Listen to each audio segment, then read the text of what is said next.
Good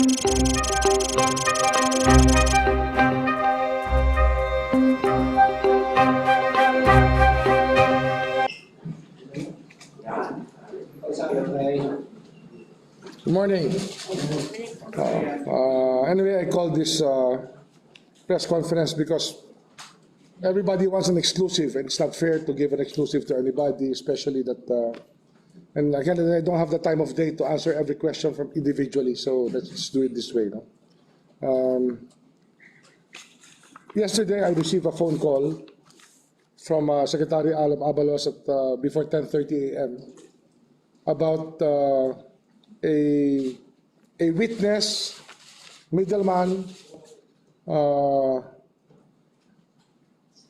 person detained from liberty, deprived of liberty, a PDL, had died in Bilibid, in BUCOR. So immediately, I made calls to inquire about this matter. And the BUCOR had a hard time answering the question about the person, Crisanto Palana Villamor Jr. And after a while, I got the name of, that's the name given to me by the Philippine National Police about the identity of the person who had died inside Bilibid. Anyway, the press con was conducted on Monday at 10:30 in the morning. I think you're aware of that, no? And it appears, and from the record of the hospital, that at 2 p.m. The person was dead already on the same day. He was rushed to the National Bilibid Hospital, yung hospital ng corrections, and they tried to revive him, but he was dead already. Okay. But nobody knew. Ito lang yung timeline, no? Because October 18, we found out that the gunman had surrendered, and October 19, the PNP, through the Chief of Police of Las Piñas of Muntinlupa, went to Bilibid to inquire about the identity about this person, about Crisanto Villamor. And the answer of Bilibid was there's no person by that name inside Bilibid. And it appears that the name in the records of Bilibid is this: June Villamor y Globa. June Villamor y Globa, no? Kasi ito yung mga record niya. Ito yung case management record niya. And there's no name of Crisanto Villamor, but he is the person. One and the same person. No? Okay. He was sentenced for frustrated frustrated murder ba ito? Sentensyado siya for attempted murder, and violation of gun ban. Kaya nakakulong siya. So, Garcia.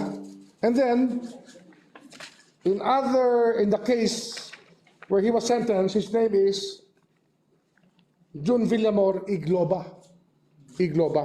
So you have a person who is known by three names, who was a person of interest in the Percy Lapid killing, who died, and when his record was being verified, it was not immediately verified because the name inside the records of Bilibid was another name. Same family name, but it's a June Villamor, E. Garcia or E. Globa, depending on what record you look at.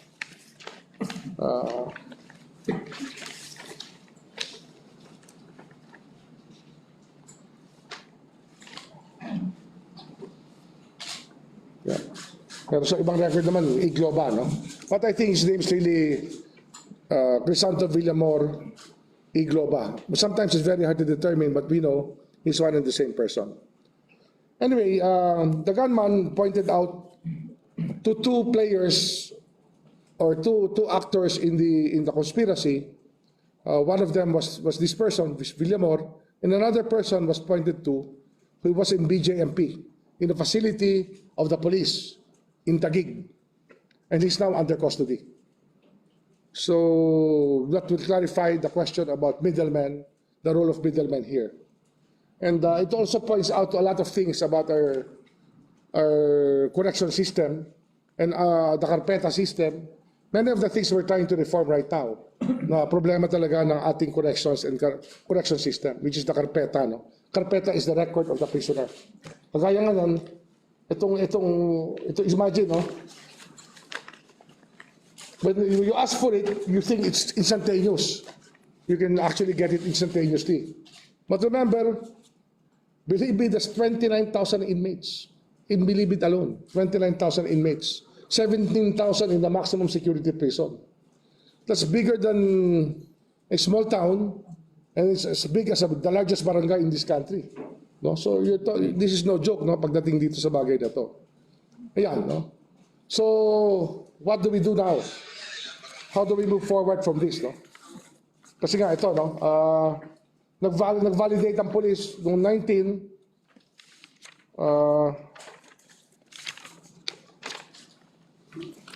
Sabi nga, nag-certify pa sila na walang pangalan na ganon sa record ng Bilibid. Kasi nga, dapat makita nyo yan, wala talagang pangalan na ganon sa loob ng Bilibid. Sinertify yan.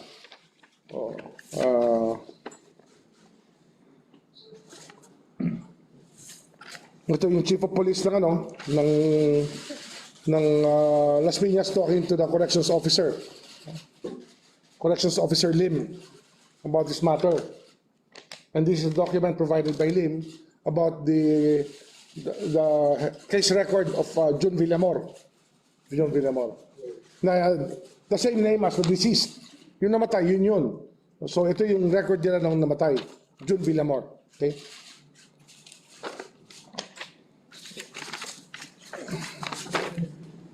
And then we also got another person of interest related to June Villamor, who is now in custody of the PNP with I called up New Bilibid to turn over the person, and he was turned over to the PNP last night. And he's now on the PNP Custodial Center. Yung isang person of interest there, no, who may be a witness, who may know about the persons involved from inside Bilibid. No? This is upon request of the intelligence agents who are working on the case from the Philippine National Police. Also, I asked the National Bureau of Investigation to check and study the Percy Lapid case, to look at all possible motives for the attack, for the gruesome attack and the fatal attack on Percy Lapid, so that we may know of who may have motives against Percy Lapid. We have to open everything here. And in the meantime, I was in conference last night with the President. I informed him about the developments. We spoke about this case lengthily because I was in conference also at 5 o'clock in the afternoon, at 5:30, I think, or 5:45. I was in conference with the Secretary Abalos and the senior officers of the case. And I was given the briefing yesterday. Kahapon ko lang nalaman itong BUCOR angle nito, because I was never informed from October 18 about this. Kahapon lang when Secretary Abalos called me that the person had died. No? So I tried to find out everything I could, and we had a conference prior to the press conference of Secretary Abalos. Actually, kami ang magkasama. No? Kami ang magkasama ni Secretary Abalos. And then with the police, we were briefed about the Percy Lapid case. And then I went to the President to tell him about this. And what was the reaction of the President? He asked me to preventively suspend Undersecretary, Director General Gerald Bantag of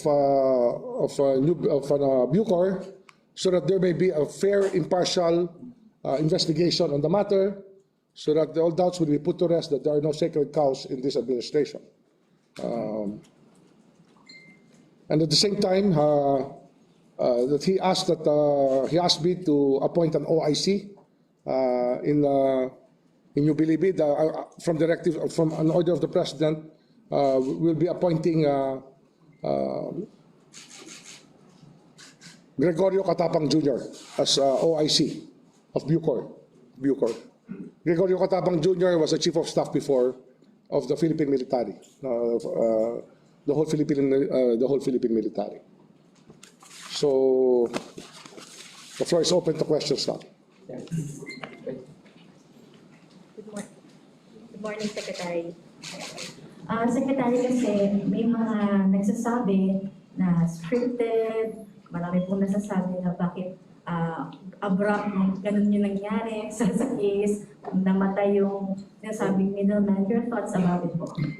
Well, the first thing that you do is turn to science, and immediately after I found out, and I was able to trace, a report was given to me that he was in Eastern Funeral Homes, the remains. I immediately sent a team of NBI yesterday to conduct an autopsy. And there were many witnesses. I think the Chief of Police of Las Piñas and Muntinlupa were there. Marami tayong testigo sa autopsy. The autopsy was conducted for a few hours. And a toxicology report is being prepared as we speak, because it has to be a thorough autopsy. So to find out about the crime, or if there's a crime committed to the person, we have to. I don't believe in coincidence. We just have to check every angle. So we put to rest many doubts by conducting a scientific inquiry through an autopsy of the cadaver of Crisanto Villamor Jr. or June Villamor, as they call him, or on the record as June Villamor. Secretary, bago po mamatay yung June Villamor, nakausap na rin po. Secretary, i-clear ko lang po, no? Before po mamatay itong June Villamor, nakausap po ba siya ng PNP or any authority po na may hawak nitong case? Hindi, kasi ang bilis na namatay. Kung tama yung record ko, no?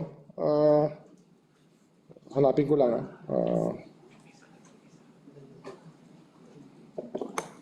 Kung tama ang record ko, 2 o'clock pa lang. Ano na siya? Nandun na siya sa 2 o'clock no, October 18, right after the press con, no? 2 o'clock na, press con ni Secretary Abalos.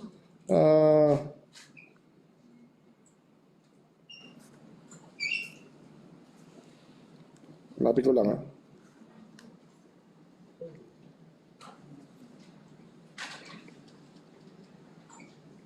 Yan, 2 p.m. nga. 2 p.m. Pronounced dead na siya ng 2 p.m. Sa NBP Hospital. NBP Hospital. So, yun nga. That was Monday, no? October 18. So, dinala siya sa funeral home where his remains were until yesterday. An autopsy was conducted in the funeral home by the NBI. NBI team, marami sila nagpunta ron, tsaka maraming agents na kasama, just to make sure that everything was witnessed properly. Okay.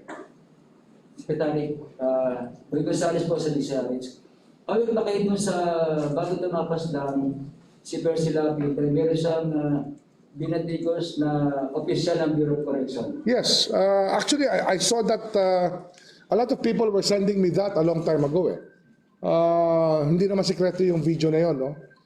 In fact, marami akong video na nakita na maraming binabanatan, iba-ibang binabanatan. Kaya nga, pinapatignan ko sa NBI yung all possible motives.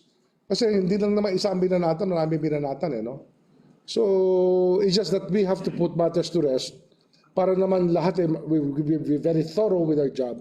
We want to find out sino-sino ba ang pwedeng magalit o mag-react sa mga sinabi sa pamamahayag.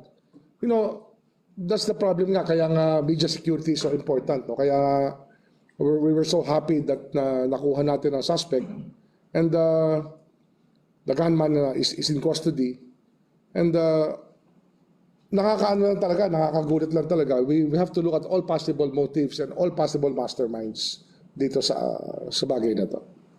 Sir, good morning. Johnson po from ABS-CBN. Hello, Sam.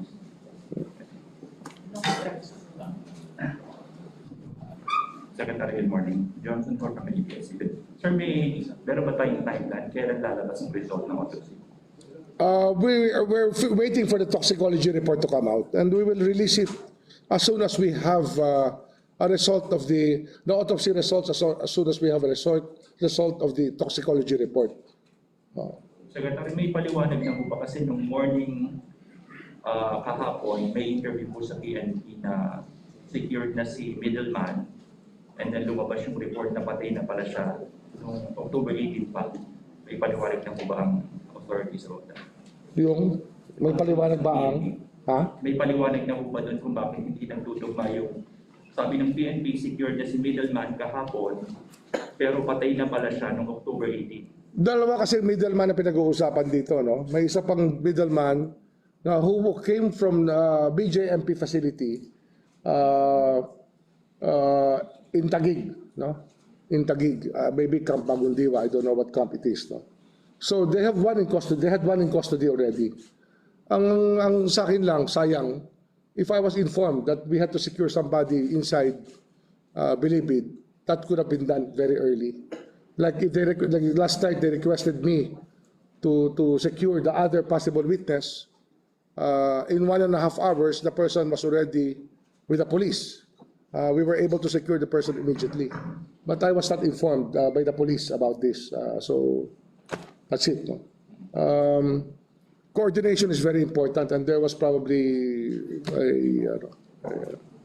a shortcoming there. Hindi kami nakapag-coordinate. Kasi nga, hindi naman kami ang nag-investigate. No? We're not the ones investigating. And probably in the excitement of things, it was forgotten. Or maybe, ano lang yan, na-forgo lang nila yung coordination na kinakailangan sa bagay na to. Sir, last 2 questions na lang. Yun yung second middleman na buhay pa, anong special na instructions para masigurong siya ay mananatiling buhay hanggang sa umuusad po yung kaso? He's already in custody of the PNP. He's already in custody of the PNP. Custodial center. So I think that he'll be okay. We have to give him, of course, pa-check up natin kung ano talaga kung meron siya iniinda. Pero I will have no doubt naman na okay naman siya. Kaya dito, autopsy is the only thing we can do. And lastly, sir, pagtumbay lang yung dates po natin kasi ang banggit niyo po kanina is Monday. Yes, October 18. That's October 17. Tuesday, October 18. Tama, 18, di ba? So it's 80. 18 yung press con, di ba? 18. Okay. Sir, beneful na po sa Philippine News Agency. I'd just like to ask kung nakag-usap niyo si Director Banday regarding this. Yes, I had to request documents from him. Kasi nga I had to request documents. Kailangan ko ng dokumento galing sa BUCOR, and I was given documents. Kaya nga may pinapakita ko sa inyo ibang dokumento. Kasi nga mahalaga, ma-determine natin yung records. Very early in the case, we are able to look at, verify the identities of people, and look at the official records, so there will be no confusion as to the identities of people. How did you take the suspension recommendation? Okay lang. Well, this is par for the course. If you want an impartial investigation, that's the only thing you can do here. Kasi nga, it's under his jurisdiction, and that's the way it goes naman. Yun talaga ang wala naman tayong choice. And that's the President's instruction. Hi, sir. Good morning po. Hi, sir. Okay. Sir, I po from CNN Philippines. Sir, yung suspension ni DJ Bantag, did you recommend it or kanagaling yung mismo kay Pangulo? And naging basis ba yung negligence and the timing of the death of the... The basis is for the impartial investigation. I don't think that we can attribute anything at once. We cannot conclude anything at once. I believe that the President, in his best judgment, as in his experience as a governor and as a president, actually gave me a good thing to do, to issue a preventive suspension and to get an OIC inside to make sure that everything is investigated properly. Second middleman, kasi tinungkol din si Escorial sa kanya. Yes. Extrajudicial confession about Christopher Bacoto. Is he the same person and as a DJ ng Yes. Yes. And so ano yung naging participation niya kasi nakalagay lang dito, talk to his companions to help him in killing? I don't think I should be releasing any information on that matter. It's better that these things are laid out properly when the statements are already in front of me. I do not want to preempt any findings later on. Dapat makita ko yung statements ng tao. Sa klase na lang. Sir, I understand dadaan pa sa PI yung murder complaint against Escorial. But sir, hindi ba maka-affect yung kanyang extrajudicial confession kung sila na nag-confess na siya? Why the need for PI? Well, depends on his counsel. It's really his choice. It's their choice. That's a right that they have. And he was assisted by counsel in his extrajudicial confession. So I think that solves a lot of problems about the confession being defective. And there are besides the confession, there are other matters that are consistent with his being the gunman. I think that's the most important thing, is that there's independent evidence that supports his statements. Sir Melalas Moras of PTV4. Sir, bukod dito nga kay DG Bantay, ano po yung mga naging marching orders ni President Marcos para ma-ensure na hindi na tumauulit at para matiyak yung media security din in general ng iba pa natin kasamahan sa media? Well, I think that media security is one of the things that we have to work on. The police is being instructed to really make sure that they're visible in the streets. Para kasi wala naman tayong choice kundi magkaroon ng... Ang kailangan talaga police visibility as a deterrent to crimes, di ba? So, and the fact that this case was solved, I think that gives us some confidence that a lot of people will hesitate before they move against any member of media. I'm a member of media myself. I've been broadcasting for the last 17 years. I've been regularly. So I think we share the same concern. Opo. And sir, nakausap na din po ba yung pamilya niya personally?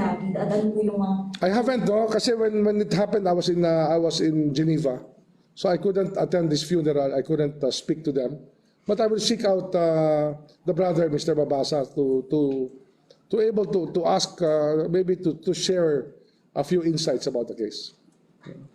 Sir, how optimistic Identify yourself, please. Ben Punta, sir, sa... Kaya nga, let's Yes, sir. Sir, how optimistic microphone, please. Microphone. How optimistic are you or not if the ultimate person who induced the killers to do the crime will be discovered after its development? Or do we end it here that we don't? I am not the investigator, but the way that we see it, it's very possible that we can arrive at the source of this thing. It depends. I was told yesterday that one of those persons in custody has a lawyer who's instructed his client not to speak. So we have to find out. Let's see it as it happens. No? Let's live by the day and wait for the news to come out, and maybe let's try to find out through our own. The PNP is on the job, and I'm asking the NBI to be there also, because they may need assistance also from different angles that maybe the crime may be looked at from.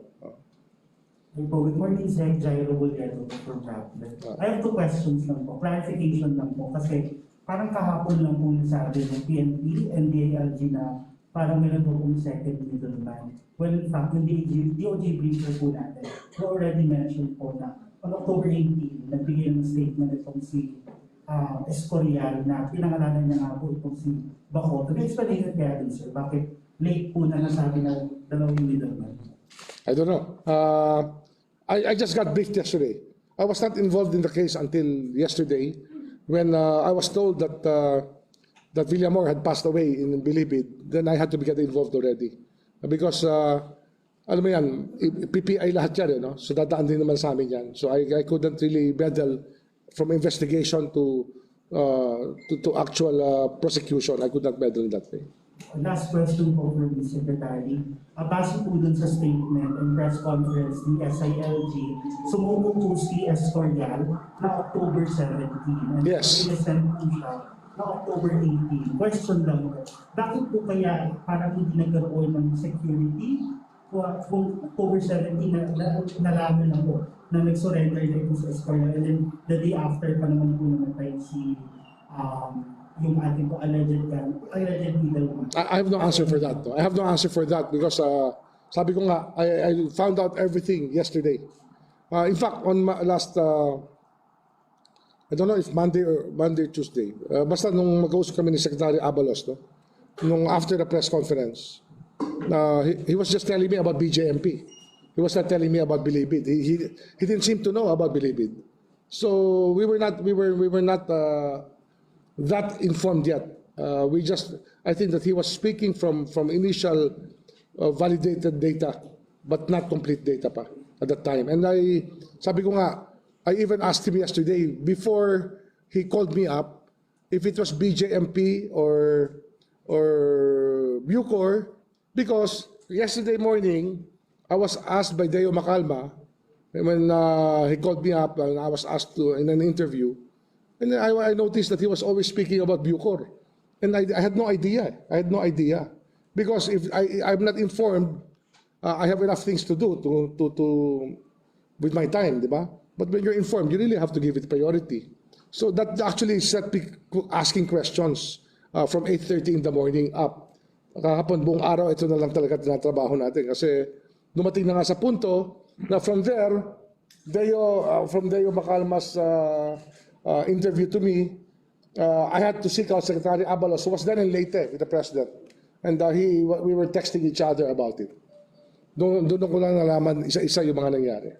And then, the validated, the data that I gave you today, most of it came from last night's meeting, late afternoon last night's meeting with the PNP and Secretary Abalos.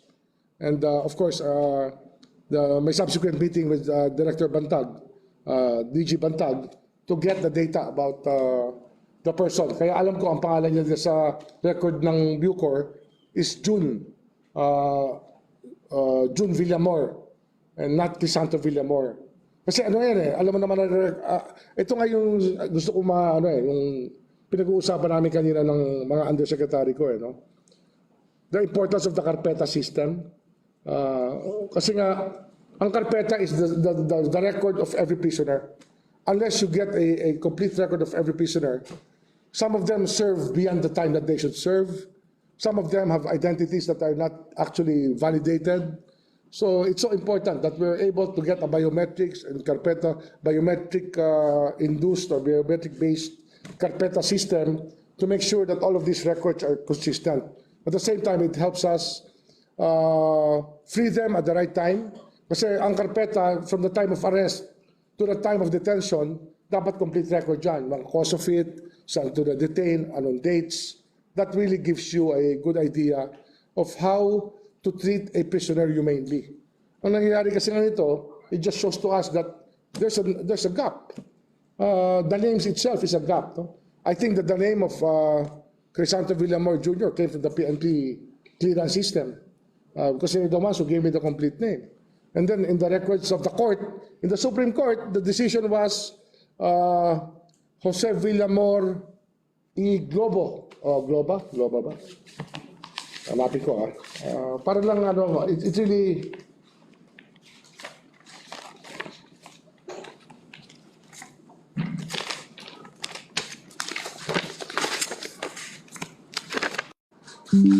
yan. June Villamor E. Globa, Supreme Court case. People versus June Villamor E. Globa. Di ba? Tapos yung pangalan na mabinigay sa amin kahapon, nung hinahanap, ang sabi sa akin ni Director Bantag, hindi niya rin talaga masagot kasi ang record nga nila, June Villamor, hindi Crisanto Villamor E. Globa. So, yan, ang Supreme Court record mismo. Ito yung decision ng Supreme Court. Diba, Court of Appeals pa ito. Tapos umabot pa ng, I think, from the Court of Appeals, naka-appeal pa yata itong kasong to But he has 3 cases na, he has 3 convictions. 3 convictions. Okay. Sir, Ian Cruz po ng News. Sir, having said that, paano nga na-ascertain na si Crisanto and June, sabi mo nga, isang tao lang to. Anong proof natin, scientific na tulad yan, may mga judgment, may mga records, yung Crisanto naman wala? No, we just have to reconcile it. It's really reconciling the records. Yung age niya, yung cases niya, sa record niya sa PNP, tsaka sa record niya sa BJMP, record niya sa BUCOR. That's the only way that you can do it. No? Parang ano tayo yun parang tayo yan, pag kumuha tayo ng clearance sa NBI, we have to make an affidavit that we are one and the same person. Di ba? Ganang nangyayari talaga yun. No? Or we are not the person who committed that crime and we are a different person. Yun din We just have to reconcile everything. Yes, sir. Reaction lang po. Sabi po ni Roy po kasi yung kapatid, dapat daw po managot ng BUCOR sa pagkamatay po ng middleman. Ano po masasabi? Well, kaya nga, an investigation, he has been, Director General Bantag has been preventively suspended and for an impartial investigation to take place. Sir, yung OIC natin, si General Greg Katapa. Yes, he hasn't assumed office yet. I still have to meet him to give him his designation as officer in charge. Sir, ang pumili ba sa kanya, ikaw or si President? As Presidente, kausap ko kagabi, we agreed that he may be the best person to step in as OIC. Given his maturity, his ability to discern, his experience, he may be a good fit as OIC. Sir, in relation to sa tinanong ni isa kanina, marami kami mga nababasa at maraming mga puro-puro regarding dito na baka daw ginamitan ng kunan or plastic lang kaya namatay doon si Damor. Ano po kasi mensahe niyo doon sa mga nakakaisip? Well, lahat tayo ganun mag-isip Lahat naman tayo. I think we have enough experience, we have enough exposure to criminal schemes, being a persons who are aware through media and through the books that we read that this can happen. These are possibilities that are raised by people, and we have to entertain every possibility that there is. Sir, good morning, sir.